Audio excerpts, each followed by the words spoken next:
Alors, il est thésard en chimie thérapeutique. Il fait, semble-t-il, c'est pas si courant, de la chimie en fac de pharmacie. Il vient aussi de Calais.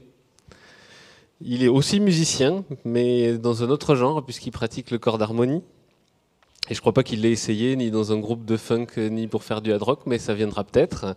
Il adore également le basket et se lance sans complexe dans le parapente. Il a toujours aimé parler de science et a énormément suivi Fred et Jamy, comme je pense beaucoup d'entre nous. Il aime aussi le public et la scène et il va nous parler du diabète, de la digestion et de la réaction de l'organisme à la prise d'un repas. Je vous demande d'applaudir Manuel Lassalle.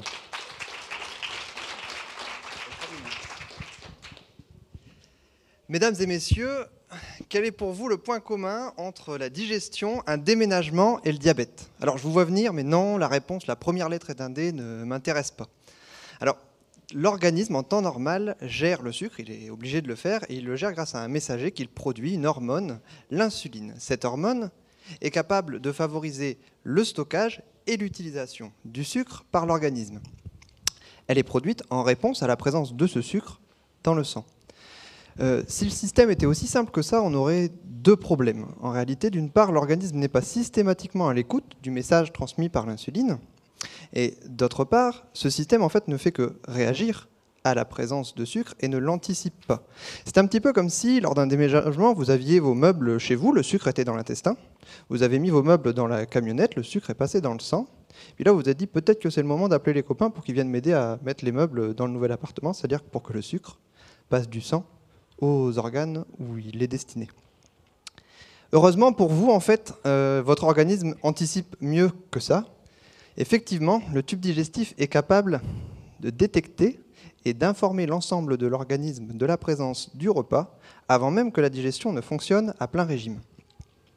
Alors comment le fait-il? Eh bien d'une part, il détecte mécaniquement la présence du repas. Alors la distension de l'estomac génère un message, mais également, et ce qui m'intéresse plus ici, il détecte la présence chimique des nutriments. Comment le fait-il?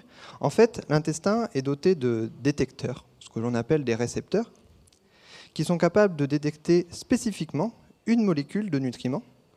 Et lors de cette détection, un signal est émis, une autre hormone, qui va dire à l'ensemble de l'organisme, d'une part, prépare-toi à produire de l'insuline, et d'autre part, prépare-toi à écouter le message de l'insuline pour être réactif. Et ça va encore plus loin que ça.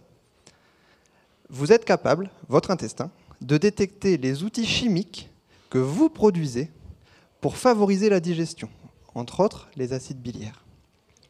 Vous êtes donc doté de récepteurs sensibles à de nombreux composés qui sont présents dans l'intestin lors de la digestion.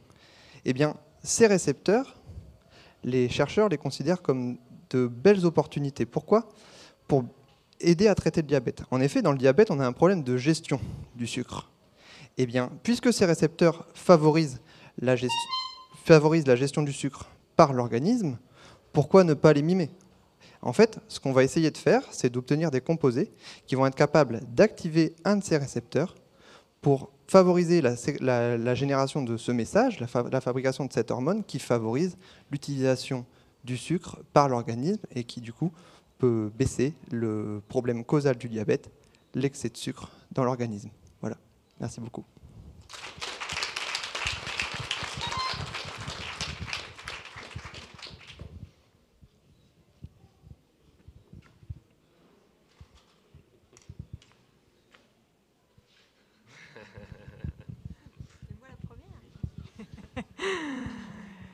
C'est clair. Et moi, j'ai bien aimé l'histoire, le parcours là où vous nous emmenez. C'est difficile de passer la première, parce qu'on a à peine le temps de finir de regarder et il faut déjà donner un avis. Je trouve que la gestuelle est sympa aussi, la façon dont tout est posé.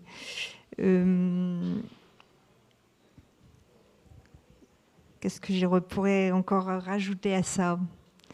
J'ai bien aimé aussi, oui, l'implication du public dès le début, la petite question à laquelle on répond, on fait semblant qu'on nous implique, mais finalement on y répond tout seul, là, les 3D. Voilà, moi, c'est sympa. Je peux donner... Oui, je suis tout à fait d'accord. Moi, j'ai été accroché dès le début, j'ai suivi.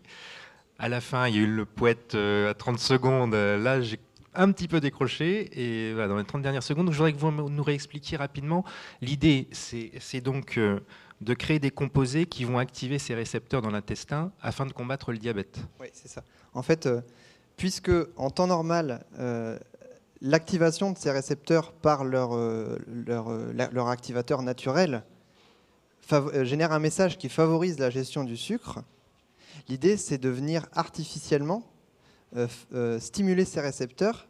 Et grâce à cette stimulation artificielle, on peut augmenter la puissance de ce message qui favorise la gestion du sucre et donc augmenter la capacité de l'organisme à gérer correctement le taux de glycémie dans le sang. Alors, il y a différents types de diabète, mais est-ce qu'il arrive que dans certaines maladies, ce soit les récepteurs qui sont en cause, en fait? Alors, non. En gros, il y a le diabète où on n'arrive plus à produire de l'insuline, qui est le diabète de type 1, et là, ces composés-là seraient d'une très faible utilité. Et il y a le diabète de type 2 qui est un diabète, on va dire, de la personne âgée, un diabète métabolique qui s'installe avec l'âge. Et dans ce cas-là, en fait, on n'a pas un problème. On n'a pas une cause précise. C'est quelque chose qui est très polyfactoriel, qui va venir d'un excès de masse corporelle, qui va venir d'une fatigue du pancréas, qui peut aussi venir d'un déséquilibre alimentaire. C'est très polyfactoriel. Par contre, là où c'est intéressant, ce que vous me demandez, c'est que sur certains de ces récepteurs, pas tous, il y a des corrélations statistiques, ce qui ne veut pas dire que c'est une corrélation causale, mais il y a une corrélation statistique entre un type de récepteur, c'est-à-dire qu'on prend le récepteur par exemple aux outils, le récepteur aux acides biliaires, eh bien, il en existe plusieurs types très peu différents, mais différents quand même. Quelques-uns. C'est des variations du même récepteur. Et en fait, sur certains de ces récepteurs, on a pu montrer que la légère variation était plus ou moins corrélée avec l'apparition du diabète. Ce qui veut dire que peut-être il y a un rôle là-dedans, mais ce n'est que statistique. On n'est pas sûr de l'implication causale.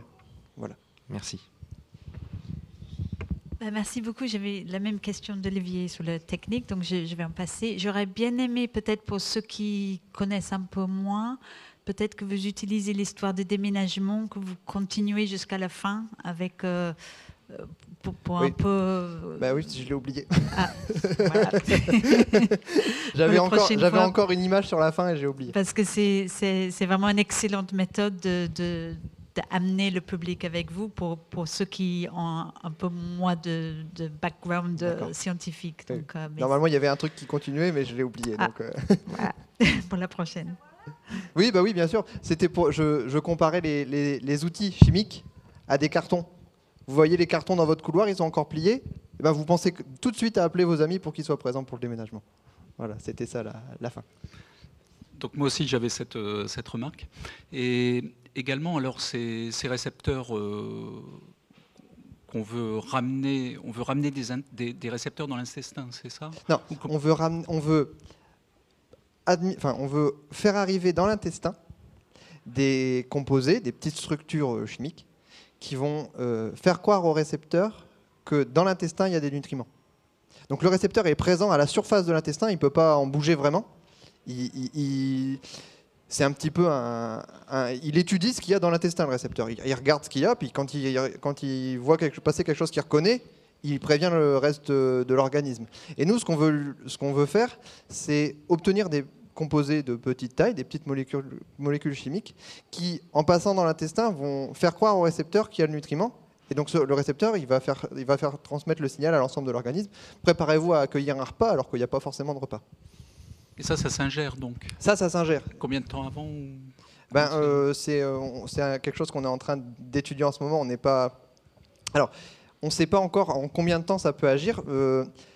Ce qu'on sait déjà, c'est, en tout cas, moi je travaille surtout sur les récepteurs aux acides biliaires, pas sur les autres types de récepteurs. On sait que ces récepteurs sont plutôt dans le bas de l'intestin, c'est-à-dire que vous avez l'intestin grêle qui est très long, qui fait presque 6 ou 7 mètres, Donc sur la fin de l'intestin grêle, on commence à avoir des récepteurs aux acides biliaires, et puis surtout après au début du gros intestin. Donc il faut déjà passer tout ça pour y arriver. Mais finalement, c'est une question qui est intéressante dans le mécanisme, pas dans le traitement, parce que dans le traitement, si on prend la molécule tous les jours, finalement on a l'intestin qui est régulièrement en contact, donc peu importe. Okay. Voilà. Merci.